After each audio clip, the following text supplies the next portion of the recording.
Hi students, welcome to முப்படை training academy. இன்னைக்கு SI அல்டிமேட்டில் ஹிஸ்ட்ரியில் போன வாரமே சொல்லிட்டேன், கமெண்ட் பண்ணியிருந்தேன். எஸ்ஐ அல்டிமேட்டில் அடுத்த வகுப்பில் நம்ம வகுப்பில் குப்தர்களும் டெல்லி சுல்தானும் ரெடியாக இருக்கும், படிச்சுட்டு வந்துருங்கன்னு சொல்லுவேன். படிச்சுட்டு வந்திருப்பீங்கன்னு நினைக்கிறேன். எல்லா எஸ்ஐ அல்டிமேட்டும் ரொம்ப ஸ்டாண்டர்டாக ஒவ்வொரு கொஸ்டினையும் பார்த்து செலக்ட் பண்ணுறோம், சரிங்களா?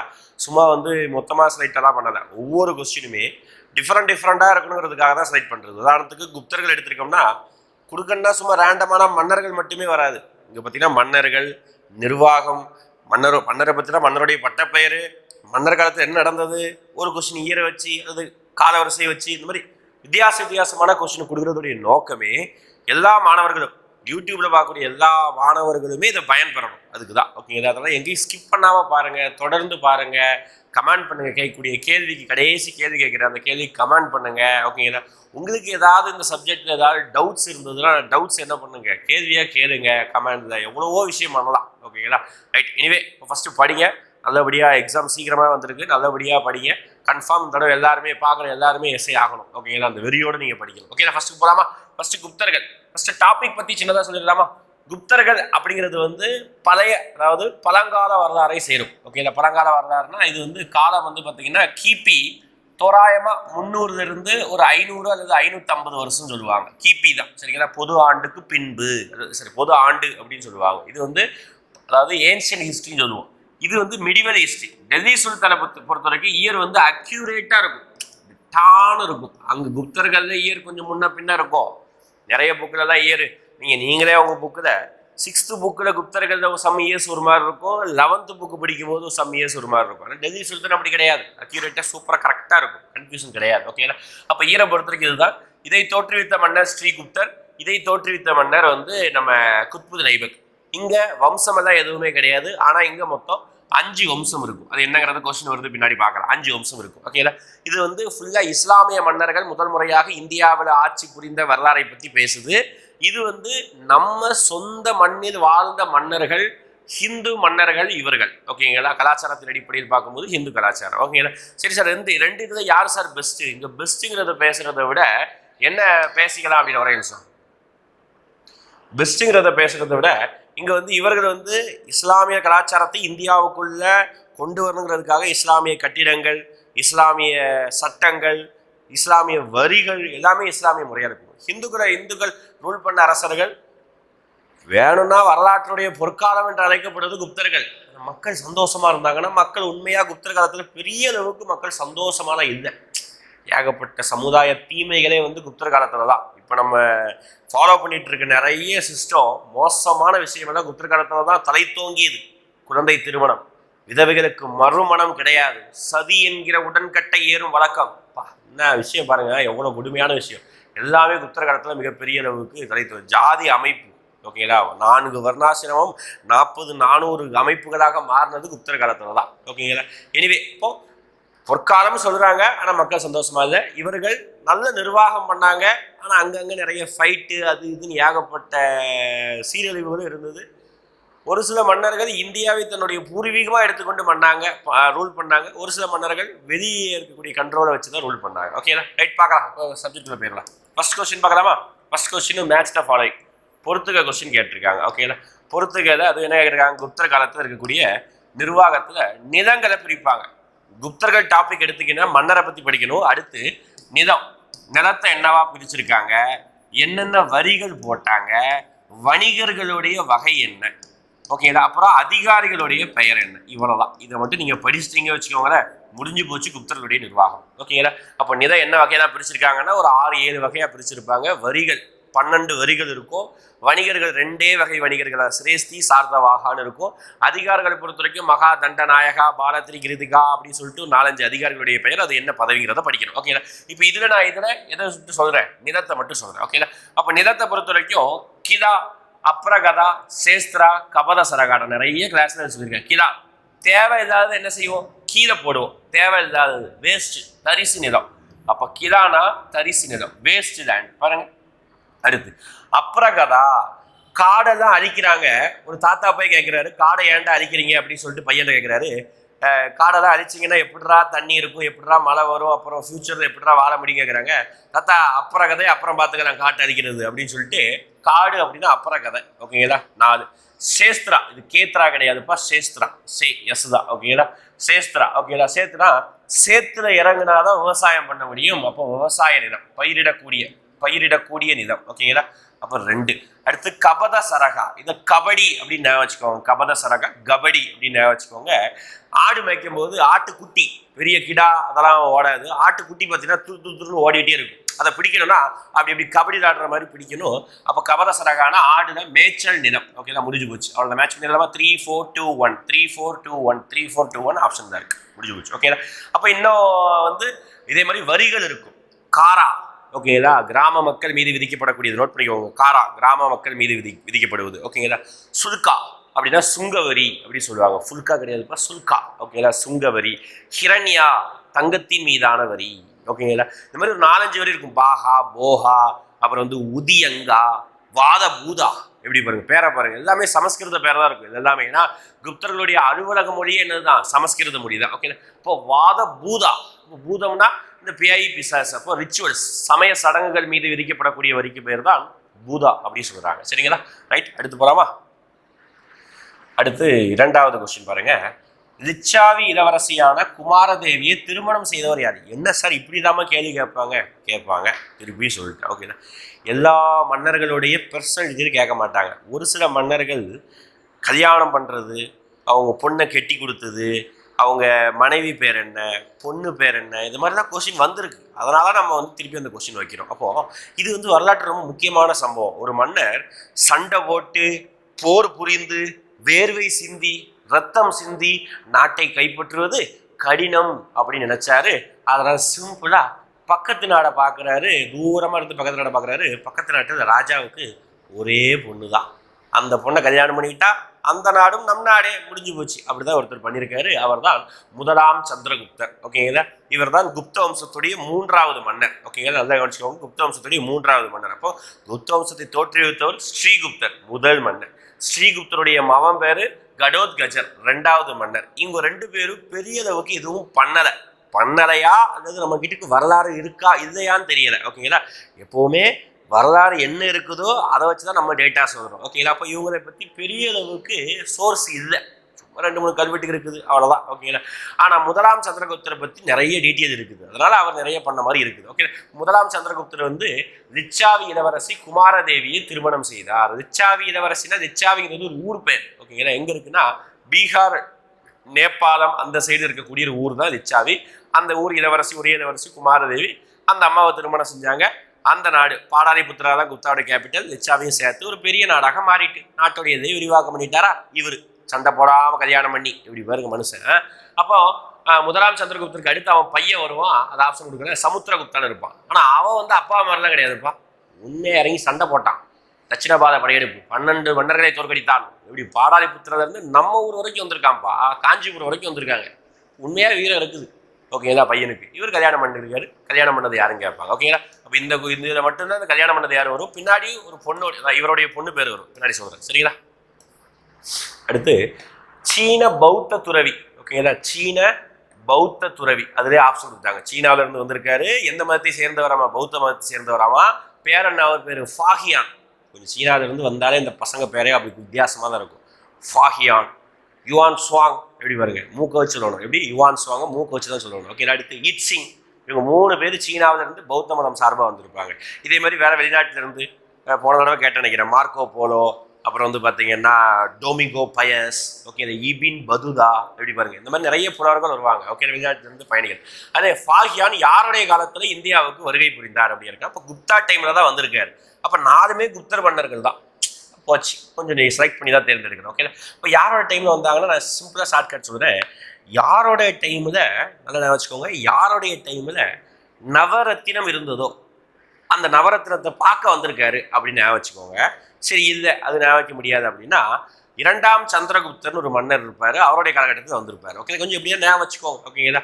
ஃபாஹியான் வந்து 2ஆம் சந்திரகுப்தருடைய காலகட்டத்தில் வந்திருப்பார். ஓகேங்களா? இவர் வந்து பார்த்தீங்கன்னா கிட்டத்தட்ட 480 415 வரைக்கும் இவர் ரூல் பண்ணுவார். இயர் ஓகேங்களா. ஒவ்வொரு மன்னருக்கு இயர் படிச்சுக்கோங்க. இப்போ 3 மன்னருக்கு படிச்சுக்கோங்க. முதலாம் சந்திரகுப்தருக்கு படிச்சுக்கோங்க, சமுத்திரகுப்தாவுக்கு படிச்சுக்கோங்க, 2ஆம் சந்திரகுப்தருக்கு படிச்சுக்கோங்க. இயர் இந்த 3 மன்னருக்கு மட்டும் இயர் படிச்சுக்கோங்க. இதுதான் இயர் கேட்கறது கொஞ்சம் கடினம் தான், கேட்கறது கொஞ்சம் வாய்ப்பு இதுதான், இருந்தாலும் படிச்சுக்கோங்க ஓகேங்களா. ஒரு ஆப்ஷன் எலிமினேட் பண்ணேன். இது நீங்கள் 11th கூட பார்த்தீங்கன்னா 375 ஸ்டார்ட் ஆகும் ஓகேங்களா. அது சின்ன முரண்பாடு உண்டு. ஒரு இடையில ஒரு ராமகுப்தன் ஒரு மன்னர் ஒருவர், அந்த கதையை வந்து நிறைய படிச்சிருக்க மாட்டீங்க, நீங்கள் இதே ஃபாலோ பண்ணிக்கோங்க ஓகே. இப்போ இவருடைய காலகட்டத்தில் தான் ஃபாகியான் வந்திருப்பார். இவர் வேற என்ன பண்ணார், இவருக்கு பட்டப்பேர் அநியாயத்துக்கு இருக்கும், 12 பட்டப்பேர். தேவகுப்தர், தேவஸ்ரீ, விக்ரமாதித்யா, சாகரி, அப்புறம் வந்து பார்த்தீங்கன்னா ஏகப்பட்ட பட்ட பேர், ஒரே பேரை மாற்றி மாற்றி, நரசிம்மகுப்த மாதிரி ஒரே பட்ட பேர் தான் மாற்றி மாற்றி வச்ச மாதிரி இருக்கும் ஓகே. மேற்படி இவர் நவரத்தின அமைச்சரவை வைத்திருந்தார். இவர் தான் வந்து முதலாக வெள்ளி நாணயத்தை வெளியிட்டார். எப்படி பாருங்க, முதலாக வெள்ளி நாணயத்தை வெளியிட்டது யார் தான், நம்ம குப்த வம்சத்தில் 2ஆம் சந்திரகுப்தர் தான். மிகப்பெரிய ஆட்சியதை வைத்திருந்தது 2ஆம் சந்திரகுப்தர் தான். இவரை பற்றி கூறக்கூடிய கல்வெட்டு தான் சாஞ்சி, மதுரா, அப்புறம் வந்து பார்த்தீங்கன்னா உதயகிரி அப்படிங்கிற 3 கல்வெட்டு இவரை பற்றி கூறக்கூடிய கல்வெட்டு. எனவே முடிஞ்சது ஃபாகியான் ஓகே. இதே மாதிரி யுவான் சுவாங் யாருடைய காலத்தில் வந்தார், அப்புறம் வந்து யுவான் சுவாங் 2 மன்னருடைய காலகட்டத்தில் வந்திருப்பாரு, படிக்கணும் பின்னாடி வரும்போது நம்ம படிக்கலாம் சரியா. இது இந்த விஷ்ணுகுப்தர் இருக்காரு பார்த்தீங்களா, இவர் தான் வந்து கடைசி அங்கீகரிக்கப்பட்ட அரசராக குப்த வம்சத்தை சேர்ந்தவர். கடைசி அங்கீகரிக்கப்பட்ட அரசர், தெளிவாக வார்த்தையை கவனிச்சுக்கோங்க ஓகேங்களா, விஷ்ணுகுப்தர். அடுத்து பார்க்கலாமா, அடுத்து நிர்வாகத்தில் இன்னொன்று நான் இப்போ தானே சொன்னேன். 2ஆம் சந்திரகுப்தருடைய ஆட்சி காலத்துல என்ன வச்சிருந்தார், ரொம்ப பேசும் பொருளானது அவருடைய அமைச்சரவையில நவரத்தினம். நவரத்தினம்னா ஆமா சார் எங்க மாமா வந்து கையில மோதிரம் போட்டிருப்பார், நவரத்தின மோதிரம், அதுவா? அது கிடையாது ஓகே. அதே மாதிரி மீனிங்.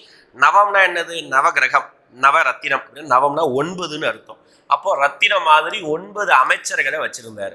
அந்த 9 அமைச்சர்களுடைய பெயரையும் தயவு செய்து படிச்சுக்கணும் ஓகே. திருப்பி சொல்லிட்டேன், கண்டிப்பா கேட்கலாம், அதெல்லாம் எக்ஸ்பெக்டட் கொஸ்டின் மாதிரி ஓகேங்களா. 9 அமைச்சர்களுடைய பெயர் ஓகேங்களா. அப்படியே காளிதாசர், வராகிரமர், சன்ஹு, அதுக்கப்புறம் விட்டல் பட்டர், தன்வந்திரி, காகபானகர் ஓகேங்களா. அப்புறம் வந்து ஹரிசேனர், 9 பேர் அப்படியே வரிசையாக படிச்சுக்கணும்ப்பா. 9 பேர் அவங்களுடைய துறைகள் என்ன அதை படிச்சுக்கணும். இந்த 9 பேர் அல்லாம இன்னும் 2-3 பேர் இருப்பாங்க. ஆரியபட்டர், சுஸ்ரூதர், சரகர் அப்படின்னு சொல்லிட்டு இன்னும் 2-3 பேர் இருப்பாங்க. அவங்களும் என்ன விஷயத்தை செஞ்சாங்க அது படிச்சுக்கணும் ஓகே. நீங்க பார்க்கலாமா, இங்க பாருங்க தன்வந்திரி நவரத்தினங்கள்ல ஒருத்தர் தான். இங்க என்ன கேட்கறாங்க, தவறானது தான் கேட்கறாங்க, இன்கரெக்ட் தான் கேட்கறாங்க. தன்வந்திரி மருத்துவர் அப்படின்னு சொல்றாங்க, கரெக்ட் தான் சார். மருத்துவர்னா ஊசி தான் போடுவாரா அப்படின்னா எஸ், அந்த காலத்துல மருத்துவர். அப்போ மேபி ஆயுர்வேதமாக இருக்கலாம், ஏதாவது ஒரு மருத்துவ முறையை ஃபாலோ பண்ணியிருக்கலாம் ஓகே. கடவுளாக கூட கும்பிடுவாங்க. அப்போ நிறைய கோவிலில் தன்வந்திரி கடவுள் தான் இருக்கும், சிலையே இருக்கும் ஓகேங்களா. இப்போ தன்வந்திரி மருத்துவர். அடுத்து சுசுரூதர், எஸ் உண்மையாகவே இது அறுவை சிகிச்சை பண்ணக்கூடிய ஒரு நபர் தான் சுசுரூதர்ப்பா. அவங்க புக்கிலே மென்ஷன் பண்ணியிருப்பாங்க, முதலாக அறுவை சிகிச்சை பண்ணவர் சுசுரூதர். சரகர் அவரும் மருத்துவர் தான். இவங்க 3 பேரை தான் மருத்துவ மும்முனி அப்படின்னு சொல்லுவாங்க ஓகே. ஆரியப்பட்டா சமஸ்கிருத புலவர் சொல்றாங்க, தப்பு. சமஸ்கிருத புலவர் யாரு, ஒருத்தர் காளிதாசன், இன்னொருத்தர் ஹரிசேனர். இவங்க 2 பேர் மட்டும்தான் சமஸ்கிருத புலவர் ஓகேங்களா. இவர் வந்து சமஸ்கிருத புலவர் கிடையாது. அப்போ இவர் யார் சார் அப்படின்னா, உங்க எல்லாருக்குமே தெரியும், நம்ம மேக்ஸ்ல ஒரு நம்பரை கண்டிப்பா படிச்சுக்கிட்டே இருப்போம். என்ன நம்பர், முட்டை ஓகேங்களா. அப்போ 0, இந்த 0ங்கிற நம்பரை கண்டுபிடிச்சது யாருன்னா இந்த ஆரியபட்டர் தான். அப்போ இவர் என்ன வேலை செஞ்சுட்டு இருப்பாரு, கணிதவியலாளர் ஓகேங்களா. கணிதவியலாளர், நிறைய மேத்தமெட்டிக்கலான விஷயங்கள்லாம் கண்டுபிடிச்சிருப்பாரு. அது மாதிரி 2 புக் எழுதியிருப்பார், நோட் பண்ணி வச்சுக்கோங்க. ஆரியபட்டியம், சூரிய சித்தாந்தம். இப்படி பாருங்க, ஆரியபட்டியம், சூரிய சித்தாந்தம். அதான் அந்த காலத்திலேயே சூரிய கிரகணம், சந்திர கிரகணம் எப்படி வருகிறது இதெல்லாம் கணிச்சு சொல்லியிருப்பாரு. இப்போ பாருங்க, அந்த காலத்தில் எப்படிதான் அதை கணிச்சிருப்பாங்க. டெலஸ்கோப் கிடையாது, சயின்டிஃபிக் இன்வென்ஷன் கிடையாது, ஆனாலும் கண்டுபிடிச்சு சொல்றாங்க ஓகே. எனிவே அப்போ ஆரியபட்டர் கணிதவியலாளர், இதுதான் தப்பா இருக்கு. அப்போ ஆன்சர் வந்து தவறானதாக இருக்கிறாங்க, மீதி 3ம் சரியா இருக்கு. இதே மாதிரி நிறைய படிக்கணும் ஓகே. சமஸ்கிருத புலவர் 2 பேர் சொல்லிட்டேன். இதுல வந்து விட்டல் பட்டர்னு ஒருத்தர் இருப்பார், அவர் வந்து மேஜிஷியன் ஓகேங்களா, மாய வித்தைக்காரர். சன்ஹூன்னு இருப்பார், ஞாபகம் வச்சுக்கோங்க. புதுசா வீடு கட்டினீங்கன்னா வீட்டுக்கு முன்னாடி சங்க கட்டி தொங்க விடுவீங்க ஓகேங்களா.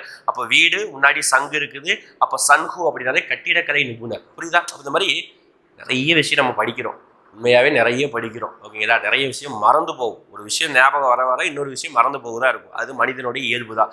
ஐயோ எனக்கு மறக்குதுன்னு நினச்சிங்கன்னா பயப்பட்டு கூட கொஞ்சம் தான் மறக்கும். அப்போ நம்ம சிட்டி ரோபோவும் கிடையாது ஸ்கேன் பண்ணோன்னு படிக்கிறதுக்கு ஓகேங்களா. அப்போ இந்த மாதிரி படிக்கிறதுக்கு ஏதாவது சின்ன சின்ன ஷார்ட்கட்டோ, அல்லது படிப்பதை மீண்டும் மீண்டும் படித்து மீண்டும் மீண்டும் பார்த்து மீண்டும் மீண்டும் கேட்டு அதை நினைவு கூறுதல், இந்த மாதிரி விஷயத்து மூலமாக மட்டும்தான். அதுவும் ஹிஸ்ட்ரிலாம் கொஞ்சம் நிறைய பாயிண்ட் இருக்க தான் செய்யும், அதை ஒத்துக்கிறேன் ஓகேங்களா. படிச்சு தான் ஆகணும், வேற வழி கிடையாது. உள்ள இறங்கியாச்சுல. அடுத்து வரலாமா, அடுத்து பாருங்க. பின்வரும் எந்த குப்த அரசர் தேவகுப்தர் என்று அழைக்கப்படுகிறார். நான் சொன்னோம்ல, குப்த மன்னர்களுக்கு பேர் போனதே அவங்க பட்ட பேர் தான். அநியாயத்துக்கு பட்டப்பேர் வச்சுருப்பாங்கப்பா. சரி, அவங்களோட படா பேஜாராக இருக்குங்கிற மாதிரி தான் இருக்கு. என்னதான் வச்சுருப்போம் நம்ம? இந்த 23ஆம் புலிகேசி படம் பார்த்துருக்கீங்களா? 23ஆம் புலிகேசி படத்தில் இம்சையரசன் நம்ம வடிவேலு வரும்போதே ஒரு வாயிற்காவலன் கம்பை பிடிச்சிக்கிட்டு சொல்லுவான், ராஜாத்தி ராஜன் வராரு. ஓகேங்களா? ராஜாத்தி ராஜன், ராஜ கம்பீர, ராஜ மார்த்தாண்ட, ராஜ குலத்திலக, மாமன், என்னென்னமோ பேர் சொல்லுவான். ஓகேங்களா? அதுவுமே எல்லாமே பட்ட பேர். அது 2 வார்த்தையை தான் விட்டுருவானாமா. ஓகேங்களா? ஏதோ ஒரு வார்த்தையை விட்டு தண்ணீர் மங்குடி அமைச்சிட்டு மணிக்கூர் இருக்கு. அந்த காமெடியில் ஞாபகம் நினைக்கிறேன். அந்த அளவுக்கு இங்கே அநியாயத்துக்கு பட்ட பேர் வச்சுருப்பாங்க. ஓகே, அதுவும் தேவகுப்தர் பட்ட பேர் வச்சிருக்கவர் தான் நம்ம 2ஆம் சந்திரகுப்தர். ஓகே, இல்லை தேவகுப்தர், தேவஸ்ரீ, விக்ரமாதித்யன், சாகரி, அப்புறம் வந்து பார்த்தீங்கன்னா நரேந்திர சந்திரர், நரேந்திர சிம்மர். பாருங்க, டக்குன்னு 6 பட்ட பேர் சொல்லிட்டேன். ஓகேங்களா? இன்னும் நிறைய நுணுக்கமான விஷயங்கள் பட்டப்பேர்கள் நிறைய வரும். முக்கியமான பட்ட பேர் இது. ஓகே, தேவகுப்தர், தேவஸ்ரீ. ஓகே, இது இல்லாமல் சமுத்திரகுப்தாவுக்கு பட்ட பேர் உண்டு. என்ன பட்ட பேர் தான் இருக்குது? கவி ராஜா. நல்ல இசை வாசிப்பதனால கவி ராஜா. ஓகேங்களா? அடுத்து வந்து விஷ்ணு கடவுளை கும்பிட்டதுனால விஷ்ணு பிரியா. அடுத்து அறிவானவர் என்பதால் விக்ரமாங்கா. இவர் பேர் விக்ரமாதித்யா, அவர் பேர் விக்ரமாங்கா. அடுத்து பார்த்தீங்கன்னா இந்தியாவின் நெப்போலியன், ரொம்ப முக்கியமான பட்ட பெயர், இந்தியாவின் நெப்போலியன். ஓகேங்களா? இதெல்லாம் முக்கியமான பட்ட பெயர். ஓகேங்களா? ரைட், அடுத்து போலாமா? அடுத்து அலகாபாத் தூண் கல்வெட்டை பற்றி சரியான கூற்றை தேர்வு செய்க. அலகாபாத் தூண் கல்வெட்டு. என்னப்பா அலகாபாத் தூண் கல்வெட்டு? ஊர் பேர் வச்சுருக்கீங்க. எஸ், ஆமாம். எந்த ஊர் தான் கல்வெட்டு இருக்கோ அந்த ஊர் தான் அந்த ஊர் கல்வெட்டுடைய பெயராக சொல்லிக்குவாங்க. ஓகே, அப்போ அலகாபாத் தூண் கல்வெட்டு அப்படின்னா இக்கல்வெட்டு சமுத்திரகுப்தாவை பற்றி கூறுகிறது. Yes, correct. ஓகேங்களா? ஏன்னா ஒவ்வொரு மன்னருக்கும் ஒரு கல்வெட்டு. முதலாம் சந்திரகுப்தரை பற்றி கூறக்கூடிய கல்வெட்டு மெஹரொலி இரும்புத்தூண் கல்வெட்டு. ஓகே, இவரை பற்றி கூறக்கூடியது அலகாபாத் தூண் கல்வெட்டு. இதுக்கு இன்னொரு பெயர் இருக்கு, அது ரொம்ப முக்கியம். பிரயக பிரசித்தி. என்ன பட்ட பேரு? சரி, பட்ட பேர் இல்லப்பா, இந்த தூணுக்கு இன்னொரு பெயர். ஒரிஜினல் பேரே இதுதான், நம்ம தான் மாற்றிக்கிட்டோம். ஓகேங்களா? பிரயக பிரசித்தி. ஓகேங்களா? சமுத்திரகுப்தாவை பற்றி தான் சொல்லுது. கரெக்ட். அடுத்து இக்கல்வெட்டை வடிவமைத்தவர், டிராஃப்ட் பண்ணவர் யாரு? ஹரிசேனர். ஆமாம், இவர் தான் வடிவமைத்தார். S, correct. அடுத்து கல்வெட்டு முழுக்க சமஸ்கிருத மொழி. அதில் சந்தேகமே வேணாம். குப்தர்கள்னாலே சமஸ்கிருத மொழியை மட்டும் தான் ஃபாலோ பண்ணாங்க. அந்த டைமில் வேறு எந்த மொழியும் கிடையாது. இந்த பாலி பிராகிருதம் தான் எடுக்க மாட்டாங்க. அதெல்லாம் புத்தம் சமண மதத்துடைய மொழி. இப்போ 3மே கரெக்ட். இன்னும் எக்ஸ்ட்ரா பாயிண்ட் அது சொல்லிட்டேன். இன்னும் எக்ஸ்ட்ரா பாயிண்ட் மொத்தம் எத்தனை வரின்னு கேட்பாங்க. மொத்தம் எத்தனை வரிகள் அப்படின்னு கேட்டாங்கன்னா 33 வரிகள். பாருங்க, ஒரே ஒரு கல்வெட்டு தான், அதை வச்சு எவ்வளோ பாயிண்ட் பாருங்க. எந்த மன்னர், யார் வடிவமைச்சா, என்ன மொழி, எத்தனை வரி, எத்தனை, இன்னொரு பெயர் என்ன, இன்னொரு கேட்கலாம் அது என்ன ஸ்கிரிப்ட், என்ன எழுத்து முறை, தேவநாகரி எழுத்து முறை. பாருங்க, ஒரு பாயிண்டை சுற்றி இவ்வளோ பாயிண்ட் இருக்குன்னா எந்த அளவுக்கு நம்ம படிக்கணும், எந்த அளவுக்கு படிக்காமல் இருக்குங்கிறத பார்த்துக்கோங்க. அப்போ எல்லாமே கரெக்ட். சரியானதானு கேட்குறாங்க. அவன் சரியானதை கேட்குறாங்க. மேற்கூறிய அனைத்து முடிஞ்சு போச்சு. ஓகேவா? புரியுதா? சிம்பிளாக படிங்க, ஷார்ட் அண்ட் ஸ்வீட்டாக படிங்க, ரசிச்சு படிங்க, ஈஸியாக ஞாபகம் இருக்கும். ஓகே, அடுத்து பாருங்க, குப்தா பேரரசின் தலைநகரம் எது? நான் இப்போ தான் சொன்னேன். ஓகே, இந்த குப்த பேரரசுடைய தலைநகரம் ஃபர்ஸ்ட் கொஸ்டினே சொல்லியிருப்பேன் நினைக்கிறேன். டெல்லி தான் கிடையாது, டெல்லி சுல்தான் தான் டெல்லி. அப்போ இவர்களுடைய தலைநகரம் பாடாலிபுத்திரான்னு சொல்லுவாங்க. நல்லா ஞாபகம் வச்சுக்கோங்கப்பா. பழங்கால வரலாறு தான் ரொம்ப பழமையான ஒரு பாடாலிபுத்திரா தான். இவர்கள் மௌரியர்கள் எல்லாருமே வந்து பாடாலிபுத்திராவை தான் கேபிட்டலாக வச்சிருப்பாங்க. அப்போ ஃபர்ஸ்ட் ஸ்டேட்மெண்ட் தப்பாக புரிஞ்சிருக்கு. 2வது ஸ்டேட்மெண்ட் நான் இப்போ தான் சொன்னேன். குப்த பேரரசின் அலுவலக மொழி, அஃபிஷியல் லாங்குவேஜ் வந்து சமஸ்கிருதம். S, correct. புரிஞ்சு போச்சு. ஓகே, இந்த சமஸ்கிருதம் தான் அலுவலக மொழியாக கருதப்படுகிறது. ஓகேவா? ஏன்னா எல்லாமே சமஸ்கிருதத்தில் தான் இருக்கும். வேற குப்தர்களுடைய சின்னம் கேட்பாங்க, சிம்பிள். ஓகேங்களா? என்ன சிம்பிள் அப்படின்னு கேட்பாங்க. கருடன். ஞாபகம் வச்சுக்கோங்க. ஓகேங்களா? கருடன். ஓகேங்களா? மேற்படி குப்த வம்சத்தில் அவ்வளோதான், பேசிக்கான விஷயம் அவ்வளோதான். அந்த 3 பாயிண்ட் பேசிக்கானது. இப்போ 1 தவறு 2 சரி. Answer B. ஓகேங்களா? False true. ஓகேவா? பார்த்துக்கோங்க. நல்ல கொஸ்டின் இருப்பா. இதெல்லாம் ரொம்ப சிம்பிளாக இருக்கும், நிறைய பேர் கன்ஃபியூஸ் ஆவாங்க. அடுத்து, குப்தர்களின் ஆட்சி காலத்தில் பின்வரும் எந்த நாணயம் தினாரா என்று அழைக்கப்பட்டது? நிறைய பேர் இதெல்லாம் கொஞ்சம் வித்தியாசமான கொஸ்டின். எல்லாருமே உட்காந்து மன்னருடைய பேர், மன்னருடைய பட்ட பேர், மன்னர் டைம் என்ன பண்ணாங்க, இதை பண்ணாங்க படிச்சுட்டு இருப்பாங்க. இந்த மாதிரி வித்தியாசமான விஷயங்களை விட்டுருவாங்க. உதாரணத்துக்கு ஃபாஹியான் வந்து தன்னுடைய குறிப்புகளில் தாமிர லிப்தி அப்படிங்கிற விஷயத்தை வந்து மென்ஷன் பண்ணியிருப்பார். ஓகேங்களா? அது ஒரு குறிப்பு எழுதி வச்சுக்கோங்க. ஓகேங்களா? இப்போ இங்கே குப்தர் ஆட்சி காலத்தில் பின்வரும் எந்த நாணயம் தினாரா அப்படின்னு சொல்கிறாங்க. இப்போ இந்த வரலாறுனாலே இந்த நாணயத்தை பற்றி நிறைய படிக்கணும்பா. என்னையை பொறுத்த வரைக்கும் ஒவ்வொரு டைம்லையும் ஒவ்வொரு வம்சத்துலையும் ஒவ்வொரு வகையான மன்னர்கள் வித்தியாசமாக நாணயத்தை வந்து வெளியிட்டிருக்காங்க. உதாரணத்துக்கு குப்த வம்சத்தில் பாயிண்ட் பாருங்க. முதலாக சில்வர் நாணயத்தை வெளியிட்டது யாரு? அப்புறம் வந்து பார்த்தீங்கன்னா ஒருத்தர் வந்து நாணயத்தில் வீணை வாசிக்கிற மாதிரி உருவத்தை போஸ் கொடுத்துருப்பாரு. இன்னொருத்தர் பார்த்தீங்கன்னா இன்னொரு மொத்தமாக தினாரானா என்ன நாணயம் பாருங்க. குப்த வம்சத்துலேயே நாணயத்தை பற்றி 3 பாயிண்ட் இருக்குது.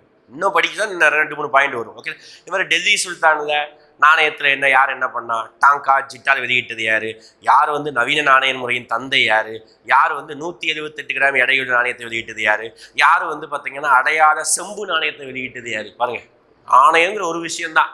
இன்னும் எக்கனாமிக்ஸ் எடுத்தீங்கன்னா ஓட்ட போட்ட நாணயத்தை வெளியிட்டது யார், உருவம் பொறித்த நாணயத்தை வெளியிட்டது யார், அப்படியே அடுக்கிட்டே போகிறோம் நாணயத்தை பற்றி. ஓகேங்களா, அந்த அளவுக்கு இருக்குது.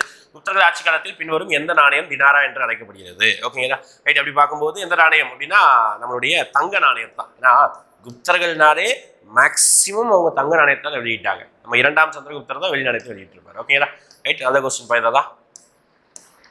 அடுத்து குப்த வம்சத்தினப்பா டெல்லி சுல்தானே வரலாம் நினைக்கிறாங்க. அடுத்த 10 கொஸ்டின் டெல்லி சுல்தான். சரிங்களா, குப்த வம்சத்தின் கடைசி பேரரசர் யார்? நான் இப்போதான் சொன்னேன், கடைசி அங்கீகரிக்கப்பட்ட விஷ்ணுகுப்தர். அவர் நல்ல வேலை ஆப்ஷனில் கொடுத்துருந்தா கன்ஃபியூஸ் ஆயிருப்பீங்க. ஓகே, இப்போ இங்கே என்ன கேட்குறாங்க, கடைசி பேரரசர். அரசர் வேற, பேரரசர் வேற. திருப்பி நான் சொல்லிடுறேன். ஓகேங்களா, அப்போ அரசர்னா சாதாரண மன்னர், பேரரசர்னா பெரிய மன்னர். அப்படி பார்க்கும்போது கடைசி பேரரசர் ஸ்கந்தகுப்தர், அவர் தான் வந்து கடைசி பேரரசர். ஓகே, இவரை பற்றி கூறக்கூடிய கல்வெட்டு கேட்பாங்க. பிடாரி ஒற்றை தூண் கல்வெட்டு இவருடைய காலத்தில் சொல்லக்கூடியது. இவருடைய காலத்தில் தான் ஹீனர்கள் படையெடுப்பு நிகழ்ந்திருக்கும். இவருடைய காலத்துல என்ன நடந்திருக்கும், ஹீனர்கள் படையெடுப்பு, ஹன்ஸ் இன்வேஷன். இப்போ நிறைய ஒவ்வொரு டைனஸ்டிலையும் ஒவ்வொரு படையெடுப்பை பற்றி நம்ம படிக்கணும். ஓகேங்களா, உதாரணத்துக்கு ஹீனர்கள் படையெடுப்பு, சாகர்கள் படையெடுப்பு, மங்கோலிய படையெடுப்பு. போன வருஷம் எஸ்ஐ கொஸ்டின் மங்கோலியரை பற்றி. ஓகேங்களா, மங்கோலிய படையெடுப்பு. என்ன சொல்ல போனால் ஆப்கானிஸ்தான்லேருந்து படையெடுப்பு, இஸ்லாமிய படையெடுப்பு. இதெல்லாம் வந்து டெல்லி சுல்தானுக்கு முன்னாடி. ஓகேங்களா, இன்னும் ஒரே ஒரு பாயிண்ட் வரும். ஓகேங்களா, தைமூர் படையெடுப்பு டெல்லி சுல்தான். பாருங்க, 5 படையெடுப்பு மட்டுமே படிக்கணும். இதெல்லாம் ஆக்சுவலாக படிக்கிறதோடைய கதையை என்ன அப்படி பார்த்தா இந்த மாதிரி வித்தியாசமாக ஒரு கோர்வையாக இருக்கக்கூடியதை நான் அங்கங்கே இருக்கும். அதனால் நீங்கள் என்ன பண்ணணும், ஹிண்ட் மாதிரி தனி நோட்டோடைய பின்னாடி மொத்தமாக எழுதி வைக்கணும். நான் சொன்னோம்ல, இப்போ நாணயத்தை பற்றி இவ்வளோ பாயிண்ட் இருக்கா, இதெல்லாம் மொத்தமாக எழுதி வைக்கணும். படையெடுப்பை பற்றி ஒரு பக்கத்தில் ஃபுல்லாத்தையும் எழுதி வைக்கணும். இந்த மாதிரி ஒவ்வொரு அதிகாரிகளுடைய பேர், ஒவ்வொரு இடத்துல இருக்கக்கூடிய அதிகாரிகளுடைய பேர் மொத்தமாக எழுதி வைக்கணும். படிக்கும்போது சூப்பராக படிச்சிருக்கோம் அப்படின்னு ஒரு திருப்தி கிடைக்கும். வேறு எதுவும் கிடையாது. சரியா,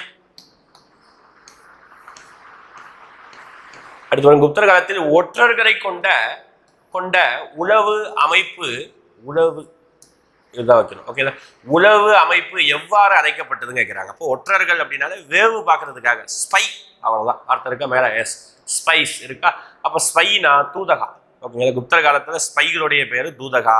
பின்னாட்களில் ஃபரீதுன்னு சொல்லுவாங்க, முனியான்னு சொல்லுவாங்க. ஓகேங்களா, ஒவ்வொரு டைமோடைய ஒற்றர்களை பொறுத்து. ஓகேங்களா, குப்தர் காலத்தில் தூதகா அப்படின்னு சொல்லுவாங்க. ஓகேங்களா, அடுத்து இல்லாமல் அடுத்து டெல்லி சுல்தான் கொஸ்டின் பாருங்க. டெல்லி சுல்தான்ல லோடி வம்சத்தோடைய இயர் கேட்குறாங்க. ஓகேங்களா, என்ன சார் லோடி, மோடியை தான் அப்படி எழுதிட்டீங்கன்னா கிடையாது, லோடி தான். மொத்தம் டெல்லி சுல்தான்ல 5 வம்சம். என்ன வம்சம்லாம்? அடிமை, கில்ஜி, சையது, லோடி. சரிப்பா, அடிமை, கில்ஜி, துக்ளக், சையது, லோடி. மொத்தம் 5 வம்சம். ஓகே, இயர் பார்க்கலாமா? அப்படியே இயர் டக்குன்னு சொல்லணும். 1206 1290 வரைக்கும் அடிமை வம்சம். 1290 1320 வரைக்கும் கில்ஜி வம்சம். துக்ளக் வம்சம் 1320 1414 வரைக்கும் துக்ளக் வம்சம். 1414 1451 வரைக்கும் சையது வம்சம். 1451 1526 வரைக்கும் லோடி வம்சம். முடிஞ்சு போச்சு. புரியுதா? எப்படி பாருங்க, அப்படியே வரிசை டக்குன்னு இயர் சொல்லணும். இதெல்லாம் வந்து நீ உள்ளுக்குள்ள இருக்கக்கூடிய இயரை படிக்கிறீங்களோ இல்லையோ, வம்சத்தோட இயர் படிச்சு தான் ஆகணும். ஓகேங்களா, ஏன்னா மேட்ச் த ஃபாலோயிங் தான் கேட்பாங்க. மேட்ச் த ஃபாலோயிங் போட்டால் அதிகபட்சம் அந்த வரிசையை வச்சு நீங்கள் மேட்ச் பண்ணிடலாம். இருந்தாலும் படித்து வச்சுக்கோங்க. ஓகேங்களா, இயர் தான் ரொம்ப முக்கியம் தான். அப்படியே வேணால் ஸ்க்ரீன்ஷாட் எடுத்துக்கோங்க. இதே மாதிரி விஜயநகர பேரரசில் 5 வம்சம் வரும். 4 வம்சம். சங்கம சாளுவ துளுவ ஆரவீடு வம்சம் அப்படின்னு 5 வம்சம். இங்கே 4 வம்சம் தான். 4 வம்சம் இயர் படிக்கணும். மொத்தமாக டெல்லி சுல்தான் எவ்வளோ ரோல் பண்ணாங்கன்னா இது இயர். ஓகேங்களா, லோடி வம்சம் மட்டும்தான் இதுதான் இயர். சரியா, ரைட்டா? இப்போ லோடி வம்சம் தான் கடைசி வம்சம். முதல் வம்சம் தான் நம்மளுடைய என்ன வம்சம்? அடிமை வம்சம். சரியா, பின்னொன்று எது? டெல்லி சுல்தானின் கட்டிடம் அல்ல. இந்த மாதிரி நெகட்டிவ் கொஸ்டின் கம்பல்சரி ஒன்று வரும் எல்லா எக்ஸாம்லையும். 100க்கு, அது உங்களை மாதிரி எக்ஸாமுக்கு 100க்கு 1 கொஸ்டின் 2 கொஸ்டின் நெகட்டிவ் கொஸ்டின் சொல்லுவாங்க. நெகட்டிவ்னா தப்பான கொஸ்டின் கிடையாது, அப்படியே கொஸ்டினே வந்து நெகட்டிவாக இருக்கும். எது இல்லை, எது வராது, எது மற்றது, இந்த மாதிரி ஆட் ஒன் அவுட் இந்த மாதிரி கேட்பாங்க. ஓகே, அப்போ அல்ல அந்த மாதிரி கேட்குறாங்க. டெல்லி சுல்தானில் கட்டிடம் நிறைய கட்டினாங்களான்னா முகலாயர்கள் அளவுக்கு நிறைய கட்டிடம் கட்டலை, ஆனால் கொஞ்சம் கட்டினாங்க. ஓகேங்களா, ஓகே. அப்படி பார்க்கும்போது அலாய் தர்வார்சா நம்ம டெல்லி சுல்தானுடைய கட்டிடம் தான். அலாவுதீன் கில்ஜி கட்டியிருப்பார். ஓகே, அலாய் தர்வார்சா யார் கட்டினது? அலாவுதீன் கில்ஜி கட்டியது. அலாய் தர்வார்சா ஆ அலாவுதீன் கில்ஜி. புரியுதா? அதா கூட வருது பாருங்க, அலாவுதீன் கில்ஜி. ஓகே. அடுத்து கோட்லா தர்வார் ஷா, அதாவது ஃபெரோஷா கோட்லா சொல்லுவாங்க. ஃபெரோஷா துக்ளக் கட்டியது. ஓகேங்களா. குதுமினார் ஊருக்கே தெரிஞ்சது. ஓகேங்களா. போன வருஷம் எஸ்ஐ கொஸ்டின் கண்டினியூஸா பிசியில எஸ்ஐல கேட்ட கொஸ்டின். குதுமினாரை கெட்ட ஆரம்பித்தது குத்புதீன் ஐபக், கெட்டி முடிச்சது இல்துமிஷ், அதுக்கு எக்ஸ்ட்ரா ஒரு மாடி கட்டினது ஃபெரோஷா துக்ளக். 3 பேர் வருவாங்க. சரிங்களா. இதில் நீங்கள் பார்க்க வேண்டியது கொஞ்சம் பார்த்து வச்சுக்கோங்க, கேட்கலாம். இந்த இல்துமிஷ் கெட்டி முடிக்கும் போது எவ்வளவு உயரம் இருந்தது, கெட்டி முடிச்சதுக்கு அப்புறம் எவ்வளோ, அதாவது நம்ம ஃபெரோஷா துக்ளக்கு எக்ஸ்ட்ரா மாடி கட்டினதுக்கப்புறம் எவ்வளோ உயரம் இருக்குது, அதை கொஞ்சம் நோட் பண்ணி வச்சுக்கோங்க. சரிங்களா. குதுமினார் எல்லாம். அப்போ இந்த 3மே யார் கெட்டது? டெல்லி சுல்தான். புலந்தர் வார்சா மட்டும்தான் இவர் கெட்ட, டெல்லி சுல்தான் கெட்டதை. இது யார் கெட்டது? அக்பர் கெட்டினது. நம்ம முகலாயர் நம்ம நடத்தும் போது படிப்பீங்க, நம்ம ஆஃப்லைன் பசங்க நடத்தும் போது தெரியும். அக்பர் கட்டியது தான் புலந்தர் வார்சா. சரிங்களா. ரைட். பில்டிங் வச்சு கேட்பாங்க. அதுவும் மெயினாக குத்புதீன் ஐபக் இவர் பாருங்க, இவர் தான் 3 பில்டிங் கட்டியிருப்பார். 2 பில்டிங் கட்டி முடிச்சிருப்பார், ஒரு பில்டிங் கட்ட ஆரம்பிச்சிருப்பார். ஓகேனா. அடுத்து இப்போ பாருங்க, கால வரிசைப்படுத்துகன்னு கேட்குறாங்க. இந்த மாதிரி ஒரு கொஸ்டின் எதிர்பார்க்கலாம். இப்போ மன்னர்களுடைய பெயர் ஒவ்வொரு வம்சத்திலையும் கால வரிசைப்படுத்தணும். படுத்தலாமா? குப்த வம்சத்தில் படுத்தலாமா? ஸ்ரீகுப்தர், கடோத்கஜர், முதலாம் சந்திரகுப்தர், சமுத்திரகுப்தர், ராமகுப்தர், 2ஆம் சந்திரகுப்தர், குமாரகுப்தர், ஸ்கந்தகுப்தர். பாருங்க, 7 மன்னர் சொல்லிட்டேன். ஓகேங்களா. ஸ்கந்தகுப்தருக்கு அப்புறம் தான் கொஞ்சம் அப்படி இப்படின்னு மன்னர்கள் நிறைய பேர் சின்ன கண்ணா பின்னான்னு வருவாங்க. கடைசி மன்னர் விஷ்ணுகுப்தர். ஞாபகம் வச்சுக்கணும். இது வந்து எங்க? குப்தர்கள். டெல்லி சுல்தான்ல 30-40 மன்னர்கள் இருப்பாங்க. எல்லாரையும் படிக்க வேணாம், ஒவ்வொரு வம்சத்துக்கும் வரிசை படிச்சுக்கோங்க. இப்போ இது இந்த மன்னர் எல்லாருமே பார்த்தீங்கன்னா அடிமை வம்சத்தை சேர்ந்த மன்னர்கள். அப்போ குத்புதீன் ஐபக் தான் முதல் ஃபர்ஸ்ட். குத்புதீன் ஐபக்குடைய மகன் தான் அடுத்து ஆட்சிக்கு வருவான். அவன் பேர் இல்லை ஆரம்சா. அப்போ அவனை கொண்டுட்டு அவன் மருமகன் ஆட்சிக்கு வருவான், இல்துமிஷ். இவன் 2வது. இல்துமிஷுடைய பொண்ணு அடுத்து ஆட்சிக்கு வருது, ரஷ்யா சுல்தான் 3வது. ரஷ்யா சுல்தானுக்கு பின்பு நிறைய கலவரம் நடக்கும். அடுத்து இந்த 40 பேரை கொண்ட குழுவில் இருந்து ஒருத்தர் மன்னராக வருவார், பால்பனு. அவர் 4வது. ஓகேனா. அப்போ இப்படிதான் வரிசை இருக்குது. குத்புதீன் ஐபக் வந்து 1206 இருந்து 1210 வரைக்கும் ரூல் பண்ணுவார். இல்துமிஷ் வந்து 11 இருந்து 36 வரைக்கும் ரூல் பண்ணுவார். ரஷ்யா சுல்தான் பேகம் பொண்ணு இல்லை, உடனே ரூல் பண்ணுறாங்க. ஆனால் கொஞ்சம் வருஷம் தான் ரூல் பண்ணுறாங்க, 36 இருந்து 40. லாஸ்ட்டாக பால்பனு 66 இருந்து 87 வரைக்கும் ரூல் பண்ணுவாங்க. எல்லாமே 1200 அப்படியே முடிஞ்சிடும். சரிங்களா. அப்படி பார்க்கும்போது கால வரிசைப்படுத்தணுமா? அப்போ 4, அடுத்து 3, 2, 4, 3, 2, 4, 3, 2, 1 அப்படியே ரிவர்ஸாக இருக்குது. அவள் தானே? எஸ், முடியும். ஓகேங்களா. அப்போ இதே மாதிரி கில்ஜி வம்சத்துடைய மன்னர்களுடைய பேர், துக்ளக் வம்ச மன்னருடைய பேரையும் படிச்சுக்கணும். ஓகேங்களா. அடுத்து ஹூ ட்ரெஸ்ஸாய்டு நாலந்தா யூனிவர்சிட்டி. பாருங்க, எவன் கெட்டினா தான் படிச்சுட்டு இருப்போம். இப்போ யார் இடிச்சான்னு படிக்கிறோம். எப்படி பாருங்க, யார் இடிச்சு, அதுவும் தரமட்டமாக்கிட்டாராமா. உண்மைதான்ப்பா. ஓகேங்களா. நல்ல பல்கலைக்கழகம். இந்த பல்கலைக்கழகத்தை கெட்டினது யாருன்னு கேட்பாங்க, குமாரகுப்தர். இடிச்சது யாருன்னா பக்தியார் கில்ஜி. சரி, அப்போ ஒரு கில்ஜி வம்சத்தை மன்னரா? அப்படி கிடையாது. நம்ம ஊர் மன்னர் கிடையாது. வெளிநாட்டிலிருந்து குத்புதீன் ஐபக் ரூல் பண்ணும்போது படையெடுத்து வருவார். அவன் எல்லாம் சொந்தக்காரன் பையன் தான், சொந்தக்காரன் ஃப்ரெண்ட்ஸு அந்த மாதிரி வச்சுக்கோங்களேன். டேய் நீ மச்சான் அங்கே போய் இடுறா அப்படின்னு சொல்லிட்டான் குத்புதீன் ஐபக்கு. அதனால் இவன் இந்தியாவின் மேற்கு சொல்கிற மாதிரி கிழக்கு பகுதியை நோக்கி போனால் அங்கே தான் பீகார் நாலந்தா யூனிவர்சிட்டி இருந்தது. நாலந்தா யூனிவர்சிட்டி இடிச்சு தரமட்டமாக்கிட்டார் நம்ம பக்தியாக இருக்குது கிழிச்சு. ஓகேவா. சவாடி. அடுத்து போவா. அடுத்து கிஷிர்கான் தனது துணையாக நியமித்தவர் யார்? என்ன சார் சம்பந்தம் இல்லாமல் கிஷிர்கான் தனது துணையாக நியமித்தவர்? ஆமாம். ஓகேங்களா. அப்போ கிஷிர்கான் யாரு அப்படின்னு தெரிஞ்சுக்கணும். கிஷிர்கான் தான் சையது வம்சம், 4வது வம்சம் பார்த்தோமா, சையது வம்சம். அந்த சையது வம்சத்தை தோற்றுவித்தவர் கிஷிர்கான் தான். அப்போ கிஷிர்கானை யார் நியமிச்சா அப்படின்னா தைமூர் தான் நியமிச்சிருப்பாங்க. ஆக்சுவலாக துக்ளக் வம்சம் நடைபெறும். ஓகேங்களா. 14 தான் முடியும், 1414 தான் முடியும். அந்த துக்ளக் வம்சம் நடைபெறும் பொழுது நசிருதீன் முகமது துக்ளக் அப்படின்னு சொல்லிட்டு ஒரு மன்னர் ரூல் பண்ணிட்டு இருக்கும்போது, கரெக்டாக இந்த இயர் ரொம்ப முக்கியம், 1398ஆம் ஆண்டு தைமூர் என்ற மன்னர் வந்து படையெடுத்து வந்தார். ஓகேங்களா. தைமூர்னா மன்னர் கிடையாது, அது ஒரு படை பேர். ஓகேங்களா. தைமூர் அவங்க வந்து படையெடுத்து வந்தாங்க. ஓகேங்களா. படையெடுத்து வந்து டெல்லி சுல்தானில் அந்த மன்னரை தோற்கடித்து விட்டு தன்னுடைய பிரதிநிதியாக ஒருத்தர் விட்டுட்டு போவார். பின் நாட்களில் அவங்களில் ஒரு ஆளாக வந்து கிஷிர்கானை நியமிச்சிருப்பாங்க. அவர் தான் சையது வம்சத்தை உருவாக்குவார். சையது வம்சம் இருக்கிறது மிக குறைவான குறுகிய வம்சம் தான். ஓகேங்களா.